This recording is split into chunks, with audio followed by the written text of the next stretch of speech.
Even if you're not the biggest fan of caramel, you'd love this pudding for sure. Let's give it a shot.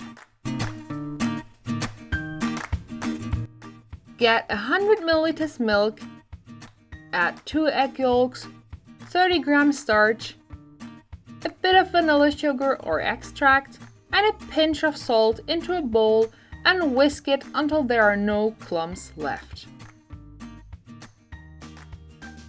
Then get 100 grams of sugar and melt it in a pot of your choice.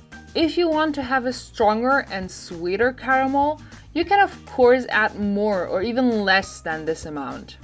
I find this 100 gram is ideal. Let it caramelize until you get a light brown color. Then it is time to add 500 milliliters milk. I added it while it was hot, so it dissolved pretty fast, and that's why there's so much steam coming up. Cook this until the caramel melts in the milk completely. When it's melted, get the egg-starch mixture and pour it to the caramel milk. Now you gotta mix this continuously so that nothing sticks to the bottom. Continue mixing until it gets thicker and it finally starts to boil. When that happens, you're done! Congrats, you got some caramel pudding! I usually fill them into my glass bowls, which look really nice once you turn them upside down onto a plate.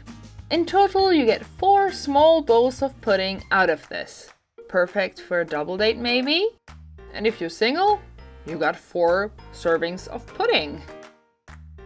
And if you wondered what I've made with the 2 egg whites, usually I add them to my scrambled eggs the next morning, but on the recording day I felt like making some meringues to test out if the sprinkles stay on and if they would burn, etc.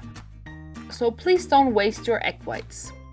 To top off the sweet delicious pudding, I add some sour cherry sauce and enjoy it with a nice cup of tea. As usual, the recipe is in the description below.